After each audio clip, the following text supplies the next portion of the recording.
আসসালামু আলাইকুম। আমরা কোন রাজ্যে বাস করি বলো তো? আমরা পশ্চিমবঙ্গ রাজ্যে বাস করি। এই পশ্চিমবঙ্গের রাজধানী হচ্ছে কলকাতা। পশ্চিমবঙ্গের প্রধান ভাষা হচ্ছে বাংলা। যারা পশ্চিমবাংলায় থাকে সাধারণত তারা বাংলা ভাষায় কথা বলে। এছাড়াও আরও অন্যান্য ভাষা আছে, প্রধান ভাষা হচ্ছে বাংলা। পশ্চিমবঙ্গ ভৌগোলিক দিক দিয়ে বেশ বৈচিত্র্যপূর্ণ। পশ্চিমবঙ্গের উত্তর দিকে রয়েছে পার্বত্য অঞ্চল, হিমালয় পার্বত্য অঞ্চল আছে। পশ্চিমবঙ্গের পশ্চিম দিকে রয়েছে মালভূমি অঞ্চল এবং পশ্চিমবঙ্গের দক্ষিণ দিকটা, এখান থেকে এই অঞ্চলটা হচ্ছে সমভূমি অঞ্চল, গাঙ্গেয় সমভূমি অঞ্চল এই অঞ্চলটা। আর পশ্চিমবঙ্গ বঙ্গোপসাগরের কাছে অবস্থিত, মানে পশ্চিমবঙ্গের নিচের দিকটা রয়েছে বঙ্গোপসাগর। তো তোমাদের পশ্চিমবঙ্গের ভৌগোলিক পার্টটা বা ফিজিক্যাল পার্টটা আজ মেরা ম্যাম শুরু করেছেন। আজ আমরা পশ্চিমবঙ্গের অর্থনৈতিক পার্টটা শুরু করব। পশ্চিমবঙ্গের অর্থনৈতিক ক্রিয়াকলাপ বা ইকোনমিক অ্যাক্টিভিটিস। অর্থনৈতিক ক্রিয়াকলাপের মধ্যে রয়েছে পশ্চিমবঙ্গের কৃষিকাজ, পশ্চিমবঙ্গের শিল্প এবং পশ্চিমবঙ্গের প্রধান প্রধান শহর, বন্দর এবং পর্যটন শিল্প কেন্দ্রগুলো রয়েছে। তো পশ্চিমবঙ্গের প্রধান অর্থনৈতিক ক্রিয়াকলাপের মধ্যে কৃষিকাজ হচ্ছে অন্যতম। তো আজকে আমরা কৃষিকাজটাই শুরু করব। তো কৃষিকাজ কাকে বলে? দেখো, ভূমিভাগে উদ্ভিদ ও প্রাণী জগতের স্বাভাবিক জন্ম ও বৃদ্ধিকে কাজে লাগিয়ে মানুষের চাহিদা পূরণকেই কৃষিকাজ বলা হয়। পশ্চিমবঙ্গের অর্থনীতি মূলত কৃষি নির্ভর। আর পশ্চিমবঙ্গের কৃষিকাজ হচ্ছে এক ঐতিহ্যপূর্ণ অর্থনৈতিক ক্রিয়াকলাপ আর কি। আর এই রাজ্যের মানে পশ্চিমবঙ্গ রাজ্যের অর্থনীতির মূল ভিত্তি হচ্ছে কৃষিকাজ, কারণ এখানকার বেশিরভাগ মানুষ কৃষিকাজের উপর নির্ভরশীল। কৃষিকাজ করেই জীবন ধারণ করে থাকে আর কি, তাই তো? তবে পশ্চিমবঙ্গের দার্জিলিং পার্বত্য অঞ্চল এবং পশ্চিমের মালভূমির কিছু অঞ্চল বাদ দিয়ে পশ্চিমবঙ্গের সমগ্র অঞ্চলে নিবিড়ভাবে কৃষিকাজ হয়। তবে এটা বলা যাবে না যে পশ্চিমবঙ্গের পার্বত্য অঞ্চলে এবং পশ্চিমের মালভূমি অঞ্চলে কৃষিকাজ হয় না। সেগুলোতেও কৃষিকাজ হয়, তবে অল্প পরিমাণ হয় আর কি, মানে নিবিড়ভাবে হয় না, তবে কৃষিকাজ হয়। পশ্চিমবঙ্গের সর্বত্রই কৃষিকাজ হয়।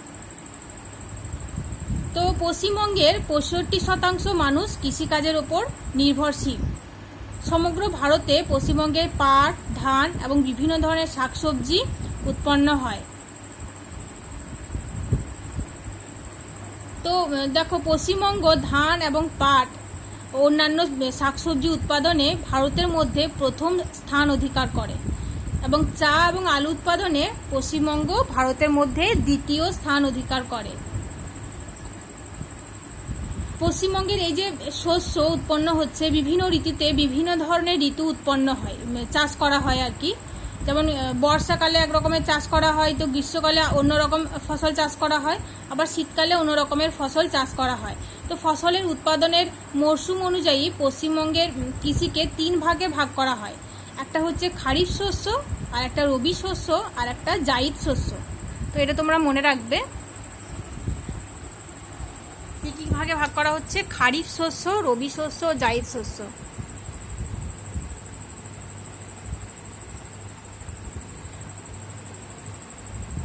রবি শস্য ও জায়িদ শস্য।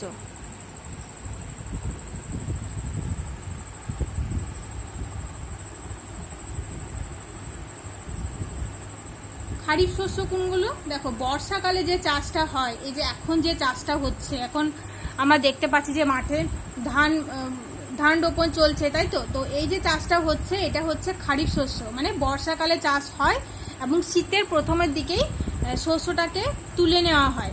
তো সেটা হচ্ছে খারিফ শস্য, যেমন আমন ধান, পাট, বাদাম এইসব।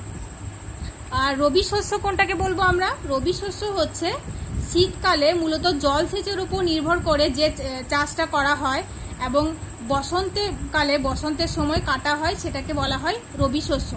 যেমন গম চাষ করা হয়, সর্ষে, বোরো ধান, আলু, এগুলো হচ্ছে রবি শস্য। তো জায়িদ শস্য কোনটা? জায়িদ শস্য হচ্ছে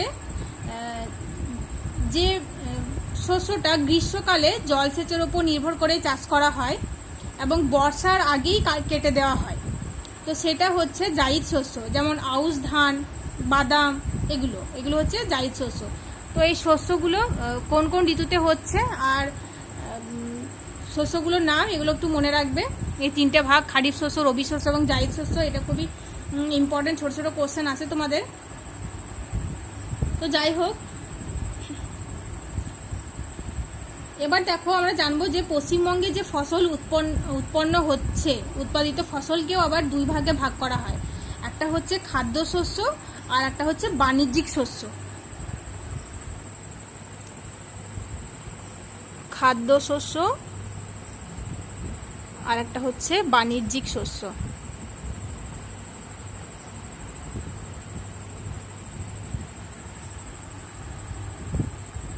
সরি, এগুলো দন্তস্ব হবে। খাদ্যশস্য এবং বাণিজ্য শস্য। খাদ্যশস্য কোনগুলো? যেসব শস্যগুলো আমরা খাদ্য রূপে গ্রহণ করি সেগুলো হচ্ছে খাদ্যশস্য, যেমন ধান, গম, বিভিন্ন ধরনের দানা শস্য, মুগ, মুসুর, ডাল, ছোলা, এগুলো হচ্ছে খাদ্যশস্য। আর বাণিজ্যিক শস্য কোনগুলো? যেগুলো বাজারে বিক্রি করার উদ্দেশ্যে, মূলত ব্যবসা বাণিজ্যের উদ্দেশ্যে উৎপাদন করা হয়, সেগুলো হচ্ছে বাণিজ্যিক শস্য, যেমন চা, কফি, সিংকোনা, তারপর বিভিন্ন ধরনের ফল, তারপর পাট, এগুলো হচ্ছে বাণিজ্যিক শস্য। শুধুমাত্র এগুলো বাণিজ্যের উদ্দেশ্যে চাষ করা হচ্ছে। বিভিন্ন ধরনের ফুলের চাষ করা হয়, বিভিন্ন শাকসবজির চাষ করা হয়, তো এগুলো হচ্ছে বাণিজ্যিক শস্য।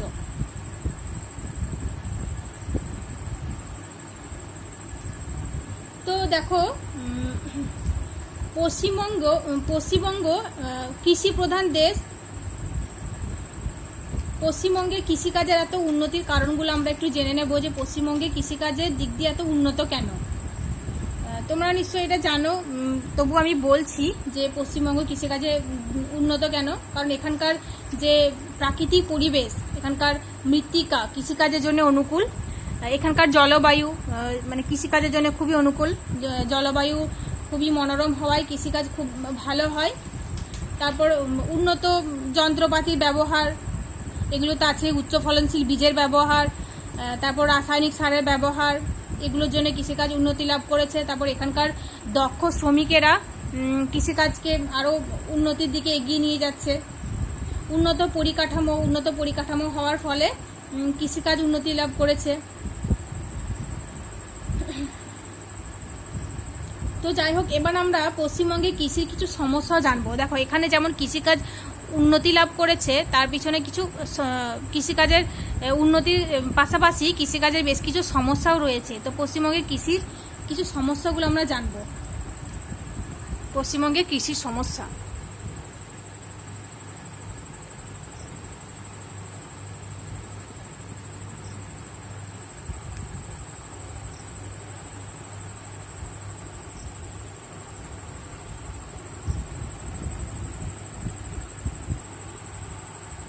দেখো, কৃষির প্রধান সমস্যা, প্রথম সমস্যা আমি লিখেছি, দেখো ক্ষুদ্র জোত বলতে কৃষি জমিকে ছোট ছোট অংশে ভাগ করে নেওয়া হয়। বড় কৃষি জমিকে মালিকানা অনুসারে ছোট ছোট অংশে ভাগ করে নেওয়া হয়। তো তার ফলে জমিটা ছোট হয়ে যায়। তো ছোট জমিতে যন্ত্রপাতি ব্যবহার করার অসুবিধা হয়, তো তার ফলে মাথাপিছু উৎপাদনও কম হয়। তো এটা হচ্ছে কৃষির একটা সমস্যা। দ্বিতীয় সমস্যা হচ্ছে, দেখো, প্রাচীন প্রথায় কৃষিকাজ করা হয়। তো এই প্রাচীন প্রথায় কৃষিকাজ করার ফলে কৃষিজাত দ্রব্যের বা ফসলের উৎপাদন খুব কম হয়। তো এটা হচ্ছে আর একটা সমস্যা। 3 নম্বর, দেখো, মাথাপিছু উৎপাদন কম।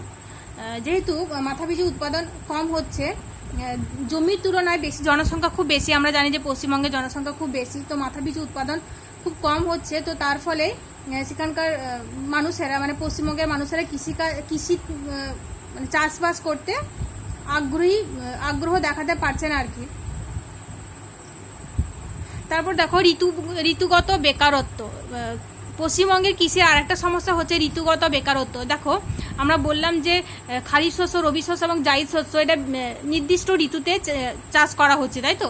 তো সেই ঋতুতে চাষ করা হয়, বাকি যে সময়টা, সেই সময়ে মানুষ, মানে যারা এই কৃষির উপরেই মূলত নির্ভরশীল, তারা সেই সময়ে বেকার হয়ে পড়ে। তো ঋতুগত বেকারত্ব দেখা যায়। তো তার ফলে আর একটা সমস্যা দেখা যায়, যার জন্য কৃষকেরা মানে ফসল উৎপাদন করতে উৎসাহ পায় না। তারপর হচ্ছে দেখো পরিকাঠামোগত অভাব, উন্নত পরিকাঠামো নয়, তো পরিকাঠামোগত অভাবের জন্যে পশ্চিমবঙ্গে কৃষি মার খাচ্ছে। একটা হচ্ছে দেখো শস্য সংরক্ষণাগারের উপযুক্ত শস্য সংরক্ষণাগার থাকে না, তো যার ফলে শস্যের ক্ষয়ক্ষতি হয়। উচ্চ ফলনশীল বীজের অভাব, তারপর মূলধনের একটা সমস্যা থেকে যায়, জলসেচ ব্যবস্থার অসুবিধা। তো এইসব অসুবিধার কারণে পশ্চিমবঙ্গে কৃষিতে সমস্যা দেখা দিচ্ছে।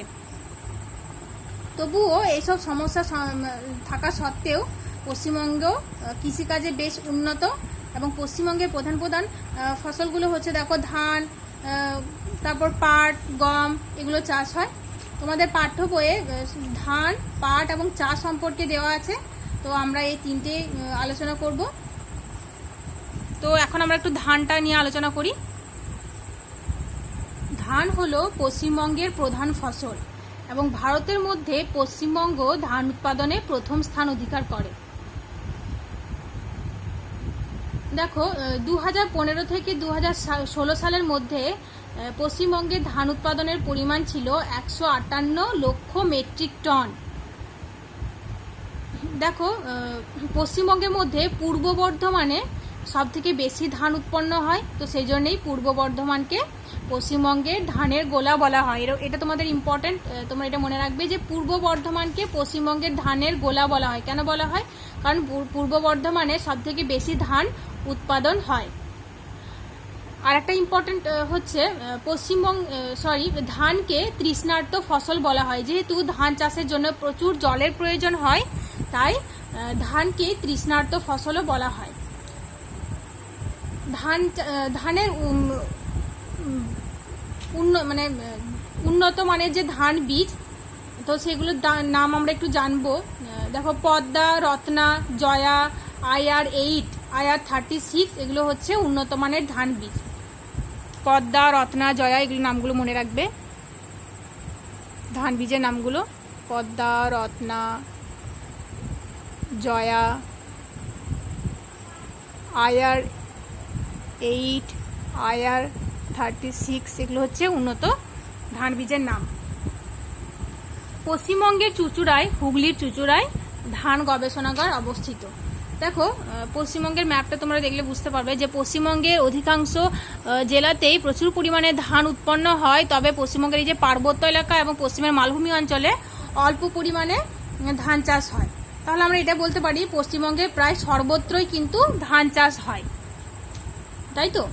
এবার আমরা জানবো যে পশ্চিমবঙ্গের ধান চাষের অনুকূল প্রাকৃতিক পরিবেশ সম্পর্কে। দেখো প্রথমে আমি লিখেছি ভূপ্রকৃতি। ধান চাষের অনুকূল প্রাকৃতিক পরিবেশ হচ্ছে ভূপ্রকৃতি। প্রায় সমতল ভূপ্রকৃতি ধান চাষের জন্য আদর্শ। ভূমিটা সমতল হতে হবে। তো দেখো এই যে দক্ষিণবঙ্গের বেশিরভাগ ভূমি হচ্ছে সমতল, তো সেই জন্যে এই অঞ্চলে বেশি পরিমাণে ধান চাষ হয়। উত্তরবঙ্গ পাহাড়ি এলাকা, তবুও উত্তরবঙ্গের কিছু এলাকায় কম ধান চাষ হয়, বাকি এলাকাগুলোতে ধান চাষ হয়। তো যাই হোক, পশ্চিমবঙ্গের বেশিরভাগ ভূমিটাই গাঙ্গীয় বদ্বীপ সমভূমির অন্তর্গত হয়। পশ্চিমবঙ্গে প্রচুর পরিমাণে ধান চাষ হয়। তো এই হলো ভূপ্রকৃতি। এরপর আমরা জানবো যে কীরকম জলবায়ু প্রয়োজন।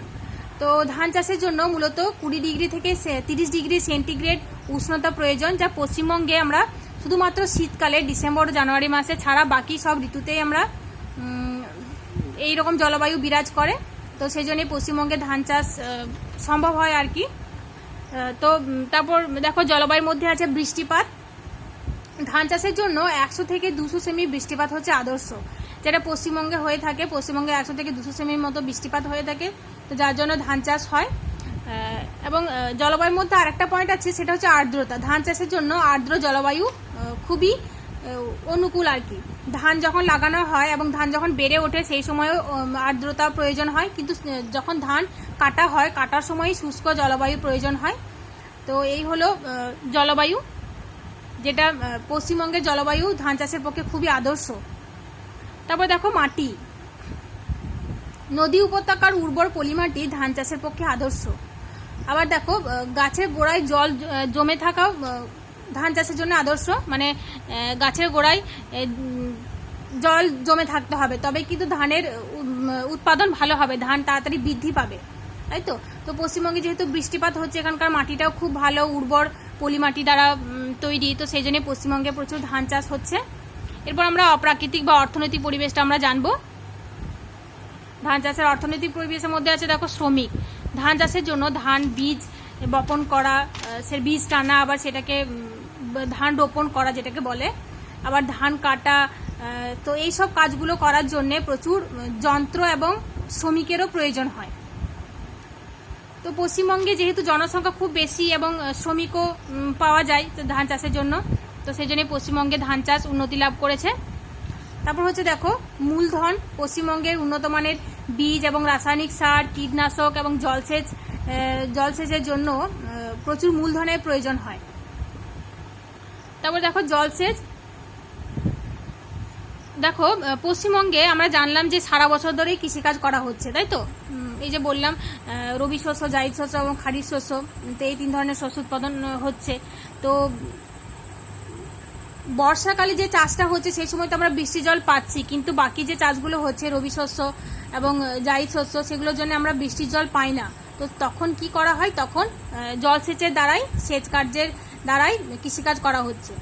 আর এখানে তো বেশ কয়েকটি নদী প্রবাহিত হয়েছে, তাই তো। তো সেই নদী থেকেই খাল কেটে জলসেচ করে কৃষিকাজ করা হয়। এমনকি ভৌম জলটাকেও পাম্পের সাহায্যে তুলে সেটাকে খাল কেটে নিয়ে গিয়ে জমিতে সেচ কাজ করা হয়। তো এই সব সুবিধা থাকার জন্যে পশ্চিমবঙ্গে কৃষিকাজ বেশ উন্নতি লাভ করেছে।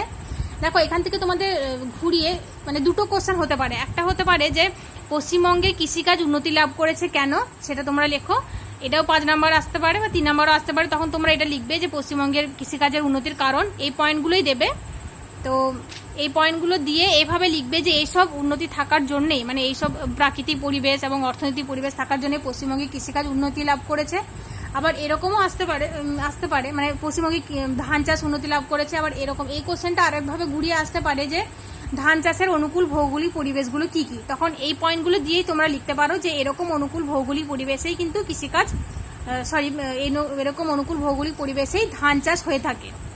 তো এই পয়েন্টগুলো দিয়েই দুটো কোশ্চেনের অ্যান্সার আমরা লিখতে পারবো। একটা হচ্ছে পশ্চিমবঙ্গের ধান চাষের উন্নতির কারণ, আর একটা হচ্ছে ধান চাষের অনুকূল পরিবেশ। ধান চাষের অনুকূল পরিবেশে এই পয়েন্টগুলো আমরা দেবো, একটা প্রাকৃতিক পরিবেশ, অর্থনৈতিক পরিবেশ, এবং পশ্চিমবঙ্গে ধান চাষের উন্নতির কারণেও এই পয়েন্টগুলো দিয়ে আমরা একটু গুছিয়ে লিখবো। তো দুটো কোশ্চেন এলে তোমাদেরকে আলাদা আলাদা করে মুখস্থ করার দরকার নেই। একটা ভালো করে বুঝে নিলে তোমরা নিজেদের মতো করে লিখবে। এই পয়েন্টগুলো শুধু তোমরা জেনে নাও এবং এই পয়েন্টগুলোতে আমি কি বললাম সেটা ভালো করে শোনো এবং নিজেদের মতো করে লিখবে, তাহলেই তোমাদের লেখাটা ভালো হবে। তো যাই হোক, পশ্চিমবঙ্গের ধান চাষটা হলো। এরপর আছে তোমাদের পাঠ্য বইয়ে আছে পাট সম্পর্কে আছে।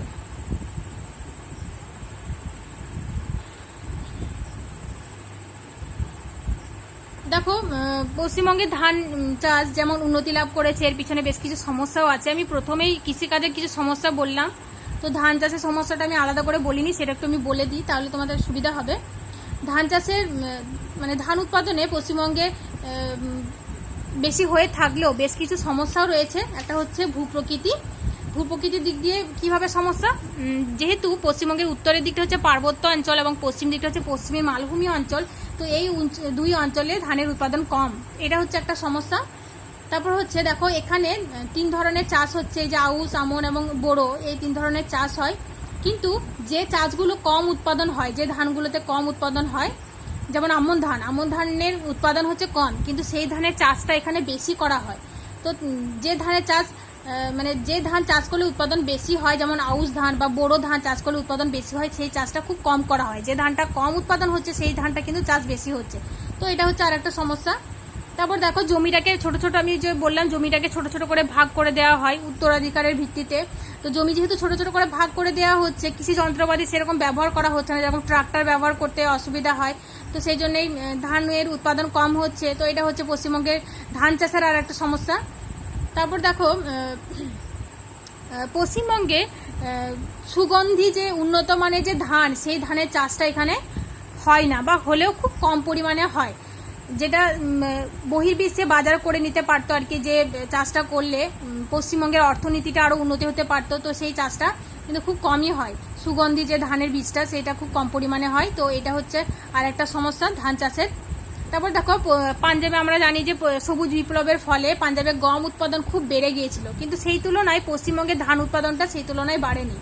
তার মানে এটা আমরা বলতে পারি যে সবুজ বিপ্লবের প্রভাব সেভাবে পশ্চিমবঙ্গে পড়েনি। তো এটা হচ্ছে ধান উৎপাদনের কিছু সমস্যা। তবে দেখো পশ্চিমবঙ্গে ধান উৎপাদনের সমস্যা থাকলেও এই সমস্যা সমাধানের জন্য সরকার কিছু পদক্ষেপ নিয়েছে, পদক্ষেপ গ্রহণ করেছে। তো সেগুলো আমি একটু বলবো। প্রথমত হচ্ছে ধান চাষটাকে জীবিকা সত্তা ভিত্তিক থেকে সেটাকে বাণিজ্যিকভাবে করা হচ্ছে, তো তার ফলে হেক্টর প্রতি উৎপাদন বেড়েছে। তারপর বীজ উন্নত মানের, এই যে বললাম জয়া, পদ্মা, রত্না, 36 এইসব উন্নত মানের বীজ ব্যবহার করা হচ্ছে, যার ফলে কৃষি উৎপাদন বৃদ্ধি পেয়েছে, মানে ধান চাষের উৎপাদন বৃদ্ধি পেয়েছে। আর খুব সহজেই কৃষকদেরকে ঋণ দেওয়া হচ্ছে, মানে খুব সহজ শর্তেই কৃষকদেরকে ঋণ দেওয়া হচ্ছে, তো তার ফলে কৃষকেরা ধান চাষ করায় উৎসাহিত হচ্ছে। তারপর দেখো ওই যে ধান চাষের সমস্যার সমাধানের জন্য আরেকটা পদক্ষেপ গ্রহণ করা হয়েছে, যেটা হচ্ছে গবেষণাগার নির্মাণ করা হয়েছে। মানে হুগলির চুঁচুড়ায় ধান গবেষণাগার গড়ে তোলা হয়েছে। যেহেতু ধান চাষের সমস্যা দেখা দিচ্ছে, তো সেই সমস্যা সমাধানের জন্য চুঁচুড়ায় ধান গবেষণাগার গড়ে তোলা হয়েছে।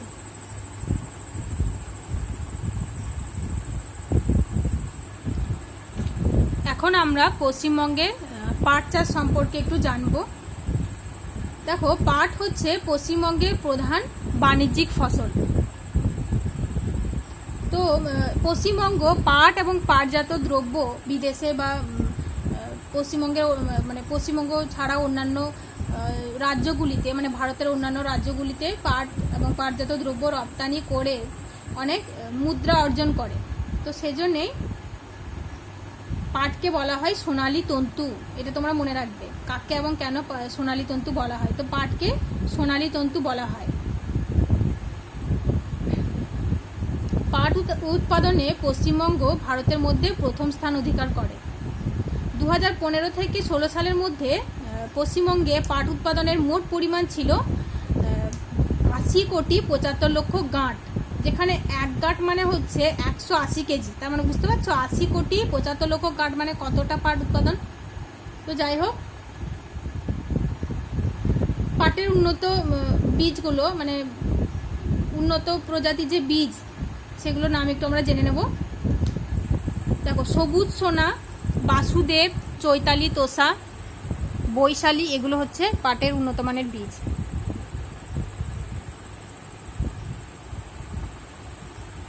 চৈতালি, তোষা, বাসুদেব এগুলো।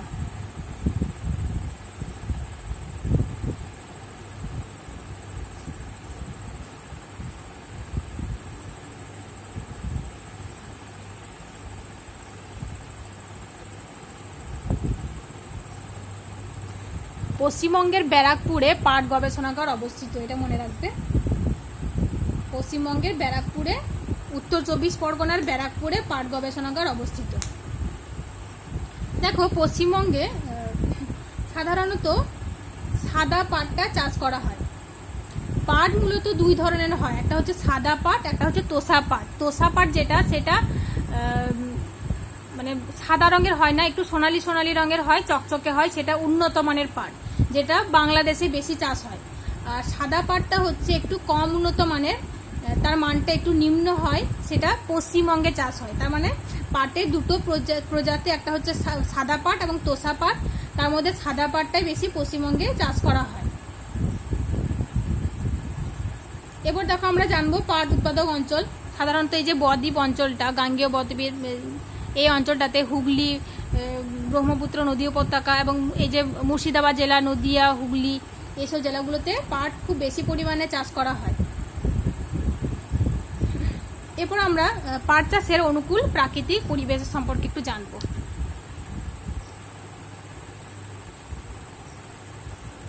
পাট চাষের প্রাকৃতিক পরিবেশ এবং পশ্চিমবঙ্গে পাট চাষের কারণগুলো এর সঙ্গে জেনে নেব। প্রথমে দেখো ভূপ্রকৃতি। সমুদ্রপৃষ্ঠ থেকে অল্প উঁচুতে নদী উপত্যকায় নতুন পলি সমৃদ্ধ মাটি হচ্ছে পাট চাষের জন্য আদর্শ।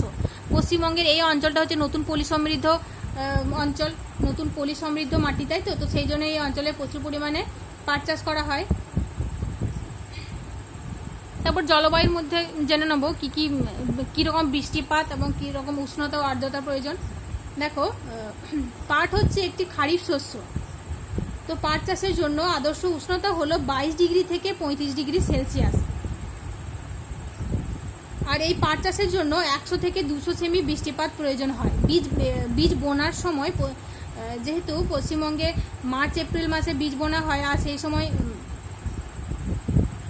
মার্চ এপ্রিল মাসে বীজ বোনা হয় না, জুন জুলাই মাসে বৃষ্টিপাত বেশি হয় এবং সেই সময়ে পাটের বীজ বোনা হয় আর কি। তো 100 থেকে 200 সেমি বৃষ্টিপাত পাট চাষের জন্য আদর্শ।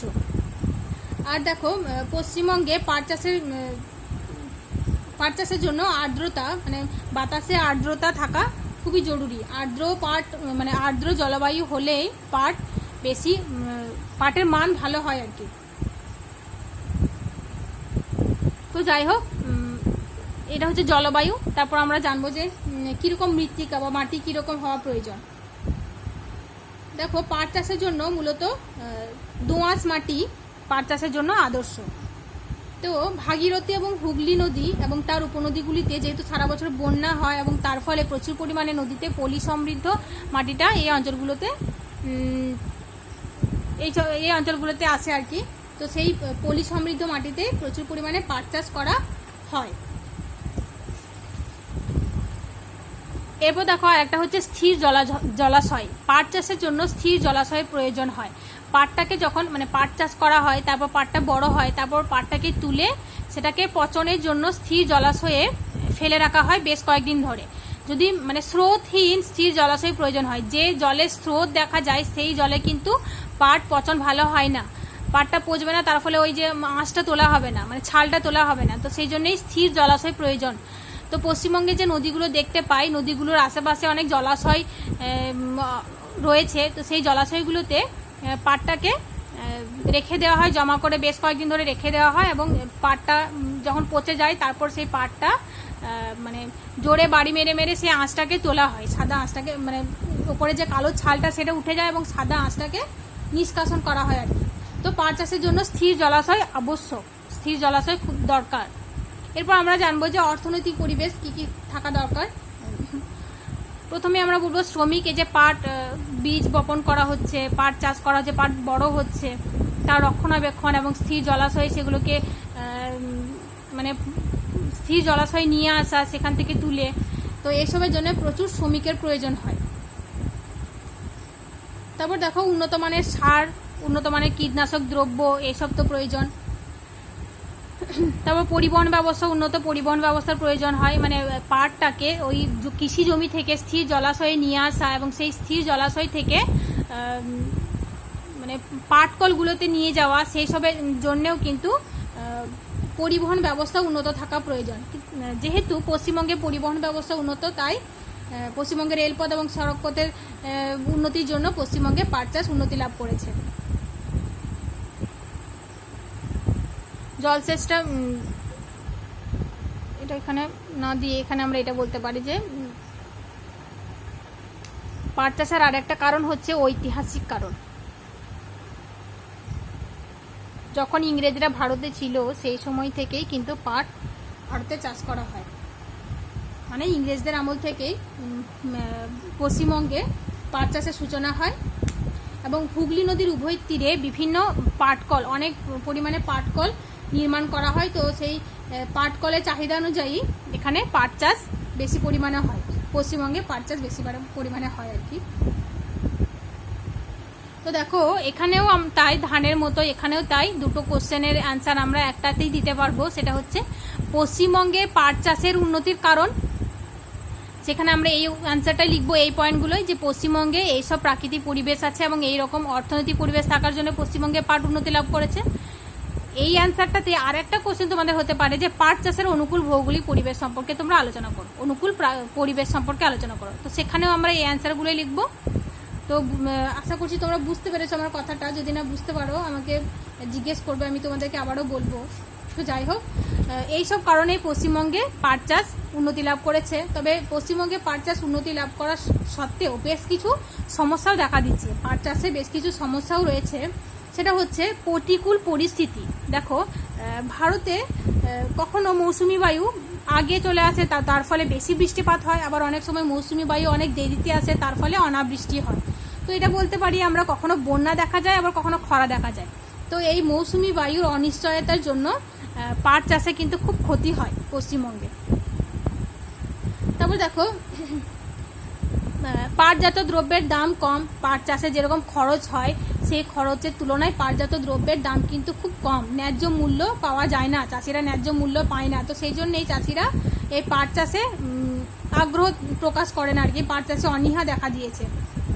তারপর দেখো, পাটজাত দ্রব্যের বিকল্প বস্তু এখন বাজারে এসে গেছে। যেমন আমরা পাটের যে থলি, পাটের ব্যাগ, এসব আমরা ব্যবহার করি না, আমরা তার পরিবর্তে প্লাস্টিক, নাইলন এসব বেশি ব্যবহার করছি। তো তার ফলে পাটজাত দ্রব্যের চাহিদাও কমে গেছে, এবং যেহেতু চাহিদা কমে গেছে সেজন্যই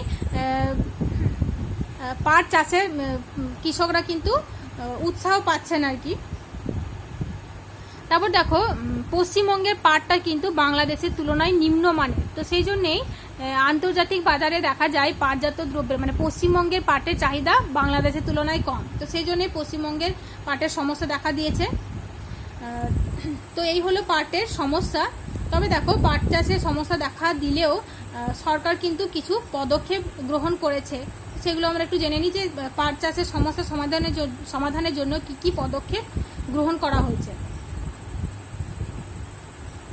তো একটা হচ্ছে, দেখো, এই যে পরিবেশ বান্ধব নয় যে ইয়েগুলো, জিনিসপত্রগুলো, যেমন প্লাস্টিক, নাইলন, পলিথিন, এগুলো ব্যবহার করা হচ্ছে, এগুলো সরকার বারণ করে দেয় ব্যবহার করতে। তো তার ফলে তার পরিবর্তে পাটের যে দ্রব্যগুলো, পাটের চট, পাটের থলি, এইসব ব্যবহার করার জন্য বলা হচ্ছে। তো সেই জন্যে সরকার থেকে কৃষকদেরকে উৎসাহিত করা হয় যে পাট চাষ করার জন্য আর কি। তো যাই হোক, এটা হচ্ছে একটা সরকারি পদক্ষেপ, মানে প্লাস্টিক বা পলিথিন বা নাইলনের তৈরি জিনিসপত্র ব্যবহার বর্জন করে পাটজাত দ্রব্য ব্যবহার শুরু করা। তারপর পাটজাত দ্রব্যের চাহিদা বৃদ্ধি করা, মানে নিত্য নতুন পাটজাত দ্রব্য তৈরি করে সৃষ্টি করে পাটজাত দ্রব্যের চাহিদা সৃষ্টি করা হয়েছে। তারপর পাটের সমস্যা সমাধানের জন্য পশ্চিমবঙ্গের ব্যারাকপুরে পাট গবেষণাগার স্থাপন করা হয়েছে, আর বর্তমানে উন্নত মানের পাট বীজ ব্যবহার করা হচ্ছে। তো যার ফলে কৃষকরা পাট চাষে আগ্রহী হচ্ছে। তারপর খুব সহজেই কৃষকদেরকে ঋণ দেওয়া হচ্ছে পাট চাষের জন্য। তো সেই জন্যেই কৃষকেরা পাট চাষের